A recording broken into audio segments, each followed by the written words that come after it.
Hello, everyone. This is another Black Conservative. I am Ryan Bonin. Thank you all for joining me once again. I know I had a little hiatus there, but I was having problems with my computer and the audio and a few other things, but hopefully everything is all right now, so we're just going to see. But what I want to talk about in this video is something that's rather disturbing. It just goes to show you that no matter where you live, no matter what the situation may be, you have to always be on your guard, even in the most pleasant or what we would consider to be the most pleasant of circumstances. You would be led to believe, okay, nothing like this could actually happen in a environment like this. But what I'm talking about is a situation that happened in Pittsburgh, Pennsylvania. Yes, Pittsburgh, Pennsylvania. A couple had just got married and they were celebrating their marriage. They were basically celebrating being newlyweds. And some guy puts the groom into a headlock, comes up from behind, puts him in a headlock till he becomes unconscious and repeatedly bangs his head against the ground. Now, this is terrible, a terrible situation. We're going to get right into this article, and I'm going to give you my commentary, extended commentary on this, but just goes to show you you just cannot trust any particular area that you may be in. You have to always stay alert because we are in serious times. So let's get right into this article here. This is just crazy.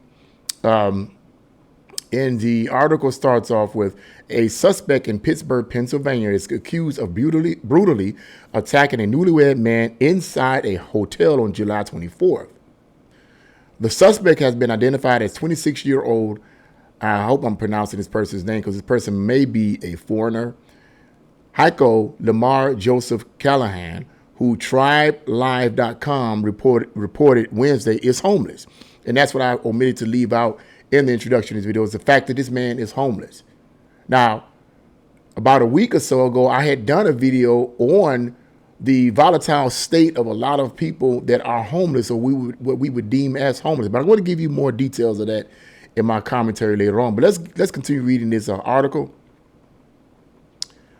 It says law enforcement got a report about the incident that evening at the Even Hotel on Forbes Avenue. Upon arrival at the scene, they found the victim was unconscious, had been stripped of his pants, and was bleeding from the head. Officers said the victim was transported to a local hospital and listed in critical condition. Critical condition now. Pre-TribeLive.com surveillance video caught the moment Callahan allegedly put the man in a chokehold after approaching him from behind. When the men fell down, Callahan allegedly banged the man's head into the floor over and over again. Meanwhile, Fox News identified the victim as Larry Gilmore, 41, whose wife was identified as Shalare, I believe. The couple has just celebrated their wedding when the incident occurred. Now, can you imagine that? You just celebrating your wedding, and there's a picture of them actually sitting together with their with the guy with his tuxedo on, the bride with her gown on, just looking just as lovely. And this happens. Can you imagine the state of mind that the bride, the newly married bride, is feeling at this point? Can you imagine? It's hard to imagine. Her husband could die. But the article goes on to say,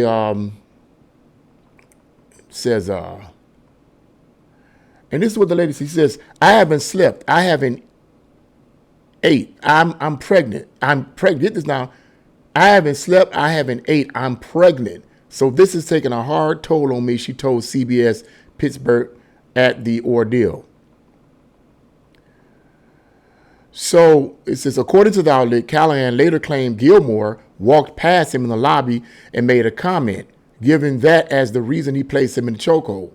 So according to the Callahan, I did this because there's something that the groom said to him, basically, that set him off and decided to put him in a chokehold. What it was, he said, the article doesn't say, but either way it goes, really, man.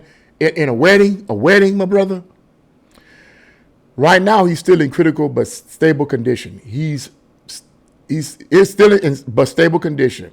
We're just hoping he can pull through this, Chalaret said. So, the wife is pretty disturbed about this. It's terrible. The CBS reports alleges Callahan went back repeatedly to kick and stomp on the victim, snatch his belongings, and also take his pants. I've never heard of an incident ever happening down here. A man named Bill Upton told WTAE of the incident, adding, people have nostalgia for the block. I think we sometimes take for granted that we're a safe city, but really, no city is safe these days, he continued. He's absolutely right. Following Callahan's arrest, officials charged him with criminal attempt homicide, aggravated assault, robbery, and recklessly endangering another person, according to the City of Pittsburgh Public Safety Blotter. The suspect is being held at the Allegheny, I'm pronouncing that right, I'm not good at names. Forgive me. County Jail, the TribeLive.com report said, adding, District Judge Nicholas C. Martina denied him bail, thank God, because he said Callahan is a threat to the victim and the community. End of article. And my prayers go out to the wife. The wife of this marriage. My heart and my prayers go out to her. My prayers go out to the groom who's suffering these terrible, terrible injuries. Definitely praying for him to recover from this. But as the article says later on, as the individual says, there is no place that is safe anywhere. Whether whether the city is dominated by progressive Democratic politicians and city councils or Republicans. It doesn't matter. There's danger everywhere, and we should never take it for granted that certain areas may be assumed to be safe, because there's dangers everywhere. Now, dealing with this situation, the fact that this person was homeless, oftentimes, and I said this in the last video, but I'm going to repeat it and I'm going to expound it a little bit more here. Oftentimes, we have a feeling of sorrow for a lot of homeless people. And let's be realistic, and I'm not judging anyone and I'm not putting anyone down, okay? So if I have done that, God forgive me, and forgive me if I've come off as judging and putting down anyone homeless. It could be me. As a matter of fact, I was homeless at one point. Yes, I was. It wasn't for a long period of time, but not too long ago, I got evicted. And I had from my apartment because I couldn't pay the rent. And this wasn't long ago. This was about like a year or so ago. So it wasn't, and I ended up having to sleep on my job in the back room. I had my inflatable bed. I inflated it with air, slept in that back room where the clothing room was. I slept back there for like a day or two before I could move in with my mom and stay with her for a while until I got another apartment, which is where I'm at now. So I've been down that road. And even prior to that, I've had situations where I would have been considered homeless in that sense. Now, on the other aspect of that, one could define homeless as someone who's actually walking the streets. Now, I'm not going to argue about all of that, but I will say this. This is what I wanted to say about those whom we oftentimes feel sorry for that are homeless. A lot of these homeless people, okay, do not have to be in the situation that they're in. Number one, where are all these homeless people coming from? Even in the city of Cleveland, where I live, the homeless population is on the rise. Where are these people coming from? Who are they? Okay, that's the first thing. The second is, and I've said this with homeless people that I deal with on my job all the time. I am surrounded by them. I told you guys this before. I work downtown. That's where the crutch of the funnel of it is. They all funnel down there in front of Tower City. It's a constant problem with them. Okay, some of them can be violent. Some of them are mentally ill. Some of them are drug addicts. Some of them defecate in the bus sheds right in front of you. I mean, literally, some of the most deplorable situations. And my heart do go out to them. But here's the problem that I have with a lot of these people that are homeless. And I'm connecting this to this homeless man here that this article states. The United States government, whether it's state, whether it's local, state, or federal, but our government, let me put it like this, the government has plenty of programs to help people that are homeless. They do not have to be homeless. There are ways that they can get off of this out of this situation, but most of them choose not to. Okay, this has been my experience. Most of them choose not to. They would rather panhandle and ask for money day in and day out. And when you don't give them money, whether you can give them money and refuse to give it to them, or whether you just can't at the particular time, you get cussed out, you get told you don't care, and all this kind of other nonsense. Okay? There are programs out there to help these homeless people. The government has plenty of money. They take our tax money and they create these programs. I don't have much of a problem for that. From that, I don't. Because if my taxpayer money is going to something that's going to really help, I'm all for that. Okay? I'm all for that. But what I take homage at is the fact that a lot of these homeless people will not avail themselves of the tools that the United States government is giving them with my taxpayer money and your taxpayer money. They're not doing that. Okay? And I hear them say this quite often. I used to give advice to some of the homeless people. I say there's places down here on this street and this street. And when I used to work for Block by Block, the ambassador program from Block by Block at downtown Cleveland, some of you may or may not have heard of that. But we would have a list, a long list this long of all the different homeless shelters and places that these people could go. And we would give them these lists. These people don't avail themselves of that. They don't. They would rather take handouts. They would rather defecate all over the street, harass people, and all the rest, rather than try to get up and seek help. And see, when it's a situation like that, I don't feel sorry for them, because you are choosing out of your own free will as a homeless person to stay homeless. There's no excuse for staying that way. Even if you get to the point where you get discouraged and say, I'm tired of this. We all get discouraged. I know, we all do. I've gotten discouraged.